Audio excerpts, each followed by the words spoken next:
दिलफोर्ड नामक कस्बा एक अजीब जगह है जहां ज़ोंबी, वैम्पायर और इंसान सौहार्दपूर्वक रहते हैं। ज़ोंबी को रोज दिमाग की सप्लाई मिलती है, वैम्पायर सुपरमार्केट से खून खरीद कर पी सकते हैं और इंसानों के पास एक फैक्ट्री है जो स्वादिष्ट पसलियां रिब्स बनाती है, क्योंकि उन्हें अपने खाने के लिए किसी से प्रतिस्पर्धा नहीं करनी पड़ती। वे एक दूसरे को मारते नहीं हैं, यहाँ तक कि स्कूल में भी वे सब एक साथ पढ़ सकते हैं। डैग इस छोटे से कस्बे के हाई स्कूल का एक साधारण मानव छात्र है। इस समय वह अपने दोस्त परमिंदर से बात कर रहा है। हाल ही में स्कूल की सबसे पसंदीदा सेक्स देवी लोरेलाई रात में उसके कमरे में आने लगी थी। डैग को लगता था कि शायद वह उसमें दिलचस्पी रखती है, लेकिन परमिंदर का कहना था कि लोरेलाई केवल इसलिए डैग के घर आती थी क्योंकि उसे वहां गांजा बीड़ छिपाने की जगह मिल गई थी। पूरे हाई स्कूल को इसके बारे में पता था। सभी ने डैग को मारिजुआना लॉकर कहना शुरू कर दिया था, लेकिन डैग इस बात को लेकर परेशान था कि कहीं लोरेलाई वाकई उसमें दिलचस्पी तो नहीं रखती। इसी समय मानव लड़की पेट्रा वैम्पायर मिलान के साथ फ्लर्ट कर रही थी। मिलान ने पेट्रा को आज रात एक वैम्पायर पार्टी में आमंत्रित किया। पेट्रा ने तुरंत हाँ कह दी। स्कूल की हर लड़की एक वैम्पायर के साथ रिश्ते की कल्पना करती थी, क्योंकि इस हाई स्कूल में वैम्पायर स्टार स्टूडेंट्स थे,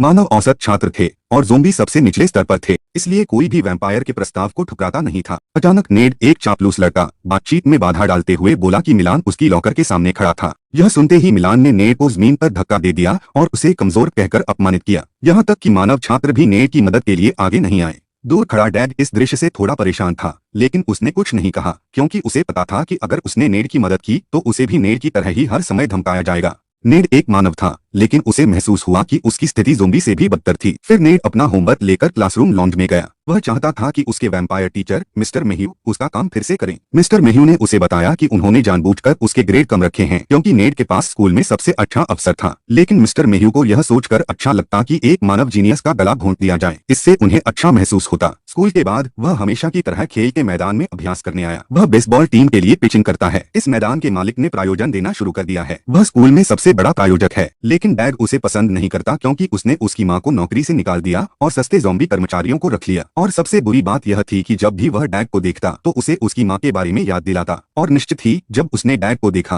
तो उसने फिर से उसकी माँ का जिक्र किया। इतना ही नहीं, बल्कि उसने डैग का मजाक उड़ाया और उसे एक बड़ा अजीब प्राणी कहा, जिससे डैग को यह सब सहना पड़ा। जल्द ही टीम ने खेलना शुरू किया और डैग बतौर पिचर मैदान में उतरने के लिए तैयार था। वह बहुत मजबूत गेंदबाज था, लेकिन जब भी वह दबाव में आता तो कमजोर पड़ जाता। अचानक डैग ने खेल के मैदान के बाहर लोरेलाई को उसे देखते हुए पाया। देवी जैसी आंखों से उसे देखता हुआ पाकर डैग ने गेंद पूरी ताकत से फेंकी। नेड का भाई चैज, जो बल्लेबाज था, गेंद सिर पर लगने से जमीन पर गिर पड़ा। वहां अफरा-तफरी मच गई। रात का समय आ चुका था। पेट्रा, जो एक इंसान लड़की थी, आरवी में मिलान को चूम रही थी। अचानक उसे एहसास हुआ कि मिलान उसका खून चूसने की कोशिश कर रहा था। पेट्रा डर गई। भले ही वह एक पिशाच के साथ संबंध बनाना चाहती थी, लेकिन पिशाच में बदल जाना एक अलग ही बात थी। मिलान ने पेट्रा की झिझक महसूस की। उसने पेट्रा से कहा कि सेक्स देवी लोरेलाई पहले ही उसके साथ संबंध बना चुकी थी। मिलान ने उसे काटा भी नहीं, क्योंकि वह किसी ऐसे व्यक्ति को काटना चाहता था जिससे वह प्यार करता हो। जैसे ही उसने यह कहा, पेट्रा ने मिलान को चूम लिया। वह मिलान के लिए वैम्पायर बनने को तैयार थी। इस बीच नेड को अपने परिवार में समस्याओं का सामना करना पड़ रहा था। उसका परिवार केवल उसके छोटे भाई चैस की परवाह करता था, जो खुद को बहुत बड़ा समझता था। नेड का होमवर्क भी दुर्भावनापूर्वक खराब कर दिया गया था।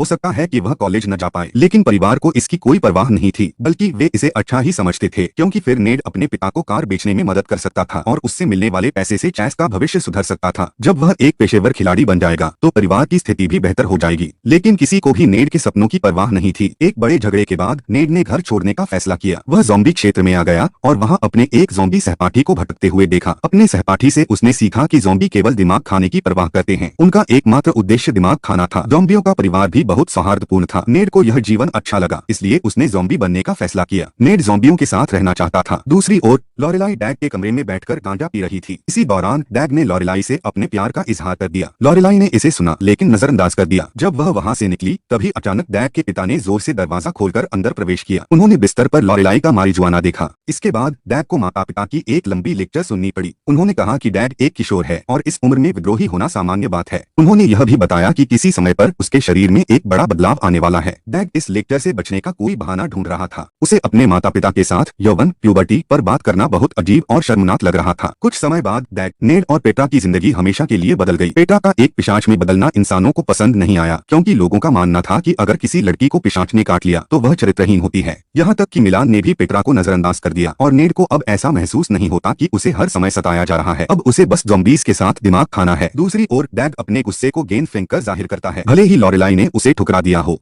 लेकिन वह अब भी उस सेक्स देवी को भुला नहीं पा रहा था। तीनों ने एक साथ आसमान के सितारों की ओर देखा, जबकि हवा और रोशनी चारों ओर बिखरी हुई थी। एक विशाल अंतरिक्ष यान डिलफोर्ड शहर के ऊपर प्रकट हुआ। पिशाच, मानव और ज़ोंबी मिलने लगे।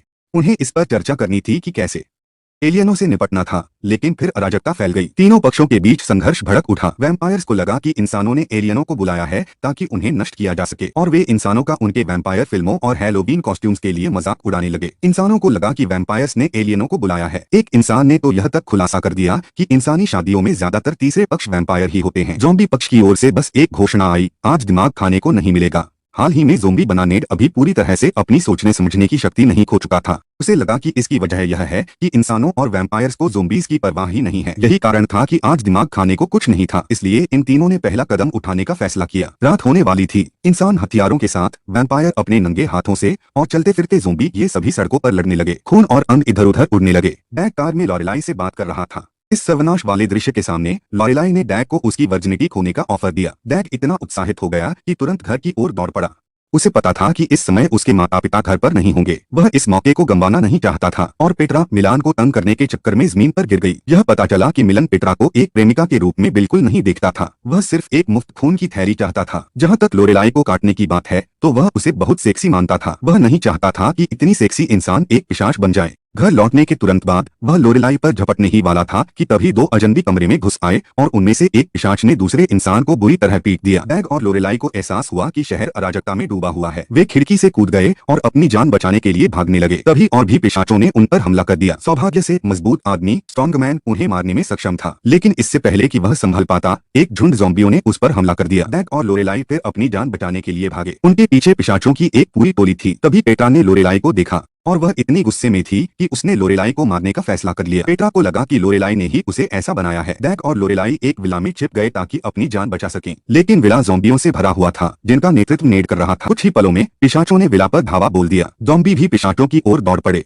पूरी जगह पर अराजकता फैल गई। अगले ही पल पेट्रा ने सीढ़ियों पर लोरेलाई पर छलांग लगा दी। वह एक क्षण के लिए हिचकिचाया, और जब उसे होश आया तो उसने देखा कि पेट्रा लोरेलाई की गर्दन काट रही थी। गुस्से में डैग सीधे पेट्रा की ओर बढ़ा, और जैसे ही वह लकड़ी की छड़ी से पेट्रा के दिल में वार करने वाला था, नेड ने अचानक उसे जमीन पर गिरा दिया। वह नहीं चाहता था कि डैग किसी को मारे। जब हत्या का सिलसिला जारी रहा तो विला में लगभग सभी मर चुके थे, सिवाय उन तीनों के। अचानक उन्होंने एलियन जहाज को हिलते हुए देखा। अनगिनत एलियन राक्षसों ने आपस में लड़ रहे निवासियों पर हमला करना शुरू कर दिया। जब भी निवासियों को हरी रोशनी से मारा जाता, वे तुरंत गायब हो जाते। तभी डैग को याद आया कि यह विला उसके पूर्व संगीत शिक्षक का था, इसलिए उसने जल्दी से अपना हाथ फर्श पर रखा। यकीनन फर्श के नीचे एक तहखाना था। तहखाने में संगीत शिक्षक और उनका बेटा छिपे हुए थे। जैसे ही वे तहखाने में दाखिल हुए, उन्हें उम्मीद नहीं थी कि शिक्षक का बेटा इतनी अजीबोगरीब नियम बनाएगा। लेकिन जब डैग ने यह सुनिश्चित करने के लिए जांच की कि तहखाने का प्रवेश द्वार बंद है, तो उसे पीछे से चबाने की आवाज सुनाई दी। उसने सिर घुमाया और देखा कि नेड और पेट्रा पहले ही तहखाने में छिपे दोनों लोगों को जिंदा खा चुके थे। डैग अवाक था, लेकिन वह कुछ कह नहीं सका, क्योंकि राक्षस उनकी तलाश कर रहा था। बाद में बातचीत के दौरान पेट्रा और डैग को पता चला कि वे प्राथमिक विद्यालय में सहपाठी थे और उनकी रुचियां समान थीं। डैग को यह भी पता चला कि पेट्रा ने लोरेलाई को क्यों मारा। तभी नेड बोलने लगा। ऐसा लग रहा था कि उसकी बुद्धिमत्ता धीरे धीरे लौट रही थी। डैग ने पेट्रा से कहा कि ज़ोंबी जब दिमाग नहीं खाते तो वे ज्यादा समझदार हो जाते हैं। यह उसने अविनाशी जीव विज्ञान कक्षा में सीखा था। डैग ने घर जाने की इच्छा जताई। वह देखना चाहता था कि उसके माता पिता अभी भी जीवित हैं या नहीं। पेट्रा के माता पिता बहुत पहले मर चुके थे, इसलिए उसने डैग के साथ जाने का फैसला किया। लेकिन डैग के व्यवहार से तहखाने के ऊपर मौजूद एलियन राक्षस सतर्क हो गया। तीनों जल्दी से एक साइड दरवाजे से भाग निकले। सुबह हो चुकी थी। पेटर, जो एक पिशाच थी, सूरज की रोशनी से झुलसने लगी। डैग ने अपनी सारी कपड़े उस पर डाल दिए ताकि वह सुरक्षित रह सके। इस वजह से डैग नग्न हो गया। तभी दूर से एलियन राक्षसों की चीखें सुनाई देने लगी। डैग ने पेट्रा से कहा कि वह धीमी गति से चल रहे नेड को पहले मदद करके ले जाए। वह खुद दूसरी दिशा में चला गया ताकि वे सभी मारे न जाएं। दुर्भाग्य से एलियन राक्षस पेट्रा के जाने के बाद डैग के पीछे आ गया। कुछ समय बाद पेट्रा स्कूल पहुंची, नेड को अपने साथ लाते हुए। यह समय था जब नेड को ब्रेन न खाने के कारण विथड्रॉल रिएक्शन हो रहा था, लेकिन उसकी IQ लगभग सामान्य हो गई थी। तभी नग्न डैग वहां पहुंचा। पेट्रा जब वैम्पायर सनस्क्रीन लगा रही थी, तब डैग ने उसे बताया कि किसी तरह एलियंस ने उसे नहीं पकड़ा। अचानक नेड ने बोलना शुरू किया। उसने सुझाव दिया कि शायद एलियंस केवल अकार्बनिक पदार्थों का ही पता लगा सकते हैं, इसलिए नग्न डैग उनके लिए अदृश्य होगा। फिर डैग ने नेड से पूछा कि पूरे स्कूल का सबसे बुद्धिमान लड़का ज़ॉम्बी क्यों बन गया। नेड डैग की इस बात से गुस्से में आ गया और उसे पाखंडी कहने लगा। पता चला कि नेड और डैग मिडिल स्कूल में सबसे अच्छे दोस्त थे। वे हमेशा अपने कंप्यूटर से सर्वर हैक किया करते थे। लेकिन जब वे हाई स्कूल पहुंचे तो डैग ने नेड को छोड़ दिया और दूसरे लोगों के साथ घुल मिल गया ताकि वह सामाजिक रूप से फिट हो सके। इस बात पर डैग थोड़ा नाराज हो गया। दोनों के बीच लड़ाई हो गई। पेट्रा जल्दी से डैग को ढूंढने गई, लेकिन जब वे बात कर रहे थे तो वे एक दूसरे के प्यार में पड़ गए। पेट्रा की मदद से डैग और नेड थोड़ी देर के लिए सुलह कर सके। तीनों ने फैसला किया कि वे फिर से शुरुआत करेंगे ताकि उन्हें कोई देख न सके। वे नग्न होकर सड़क से होते हुए डैग के घर पहुंचे। डैग के माता पिता घर पर नहीं थे। फिर तीनों ने कपड़े बदले, लेकिन तभी उन्हें बेसमेंट में एक एलियन राक्षस ने हमला कर दिया। नेड को एलियन राक्षस ने मारा और वह डैग की रक्षा करने के लिए गायब हो गया। पेट्रा वहां उस राक्षस को मारने आई थी। अंत में दुखी डैग ने पेट्रा के सामने सब कुछ स्वीकार कर लिया। नेड को उसके पिता ने बेसबॉल टीम में भेज दिया। यह इसलिए हुआ क्योंकि पेट्रा ने एलियन राक्षस को मार दिया था। इसी वजह से उसकी टेलीपोर्टेशन रुक गई। इसका मतलब यह है कि जो लोग गायब हुए थे वे शायद किसी और जगह टेलीपोर्ट हो गए थे। और इससे भी बड़ी बात, नेड को अब पता चल गया कि एलियन इस शहर में क्यों आए थे। एलियन रिब सॉसेज में मौजूद एक रसायन को चाहते थे, एक ऐसा रसायन जो मांस को नरम बनाता है, और नेड को इस रसायन से एलर्जी थी। जब उसने देखा कि एलियन राक्षस ने उसे जहां छुआ था वहां एलर्जी की प्रतिक्रिया हुई, तो उसने निष्कर्ष निकाला कि एलियन इसी रसायन की तलाश में थे। इसके बाद तीनों ने मिलकर एक योजना बनाई। उन्होंने एलियन राक्षस को ढूंढ निकाला और जानबूझकर हरे प्रकाश की किरण से टकराए। एक ही पल में तीनों को एक गोदाम में ले जाया जाता है। यह वही जगह है जहाँ कस्बे के सभी लापता लोग हैं, लेकिन वहां पर वैम्पायर्स, ज़ॉम्बीज और इंसानों को 3 अलग-अलग जोन में बांटा गया है। फिर डैग अपने माता पिता से मिलने में सफल होता है। पेट्रा ने मिलान को पीट दिया, लेकिन लोरेलाई ने उसे माफ कर दिया क्योंकि उसने महसूस किया कि वैम्पायर बनने के बाद उसका शरीर और भी आकर्षक हो गया है। उधर नेड ने अपने ज़ॉम्बी पिता और चास को देखा। परिवार फिर से एक हो गया। इसके बाद डैग और उसके 2 साथी सभी को अपने मिशन के लिए एकजुट करने लगे। नेड के सुझाव पर सभी लोग एक हरे रंग की चमक के साथ एलियन फायरवॉल पर धावा बोल देते हैं। भीड़ तेजी से चॉप शॉप की ओर बढ़ती है। फायरवॉल गायब हो जाता है, लेकिन चॉप शॉप का मालिक इसे मुफ्त में देने को तैयार नहीं होता। तब डैग उसे समझाता है कि अगर वह अभी रसायन दे देगा तो वह कस्बे का हीरो बन जाएगा। बाकी कस्बे के लोग मालिक का नाम जोर जोर से चिल्लाने लगते हैं। जो मालिक प्रसिद्धि और दौलत से प्यार करता था वह खुद को बहुत अच्छा महसूस करने लगता है। वह गेट खोलता है और सभी को रिब यार्ड में जाने देता है। तभी एलियन राक्षस वहां आ जाते हैं। वे एक बड़े टैंक के सामने रुकते हैं। फिर एलियन राक्षस का सिर धीरे धीरे खुलता है। इसके अंदर छोटे छोटे लोग होते हैं। वही छोटे लोग असली एलियन हैं। वे वेट में कूद गए। अगले ही पल छोटे लोग एक विशाल एलियन में बदल गए। एलियंस ने कहा कि वे कोई परेशानी नहीं चाहते, लेकिन फिर अचानक शहर में दंगा भड़क उठा। वे शांति बनाए रखने के लिए सभी को एक साथ रख रहे थे। जैसे ही पेट्रा ने एलियंस पर चिल्लाना शुरू किया, उसे लगा कि वे झूठ बोल रहे हैं। वे उन रसायनों के लिए दंगा करवा रहे थे जिनकी उन्हें जरूरत थी, और अब वे दिखावा कर रहे थे कि वे सबके भले के लिए काम कर रहे हैं। अन्य नगरवासियों ने भी पेट्रा की बातों का समर्थन किया। मालिक ने तो एलियंस पर एक रिंच तक फेंक दिया। एलियन को इतना गुस्सा आया कि उसने अपना असली रूप दिखा दिया। उसने कमरे में मौजूद सभी लोगों पर हमला करना शुरू कर दिया। अराजकता के बीच निवासियों को एहसास हुआ कि नली में मौजूद एक और रसायन एलियन को पिघला सकता है, इसलिए उन्होंने नली पकड़ ली और एलियन पर छिड़क दिया। रसायन के प्रभाव से एलियन की हरकतें धीरे धीरे रुकने लगी। इसी बीच मिलान ने इस बात का फायदा उठाया कि सभी का ध्यान एलियन पर था। उसने पैटर को पास के एक गोदाम में बंदी बना लिया। वह उस औरत को मारना चाहता था जिसने उसे हराया था। रशेड उसकी मदद के लिए दौड़ा,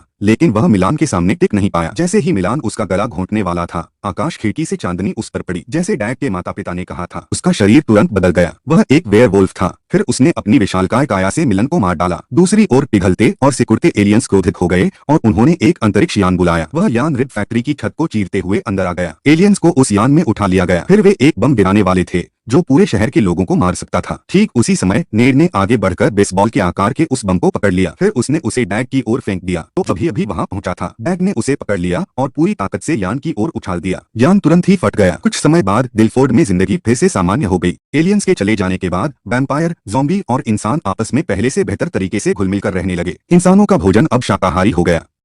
नेड और चास का रिश्ता और मजबूत हुआ। नेड को एक गर्लफ्रेंड भी मिल गई। स्कूल में डैग सबका हीरो बन गया। उसने लोरेलाई की बढ़ती रुचि को ठुकरा दिया क्योंकि वह इस वैम्पायर लड़की के साथ अपने रिश्ते को आधिकारिक बनाना चाहता था। प्लीज लाइक, शेयर और सब्सक्राइब करके जाएं।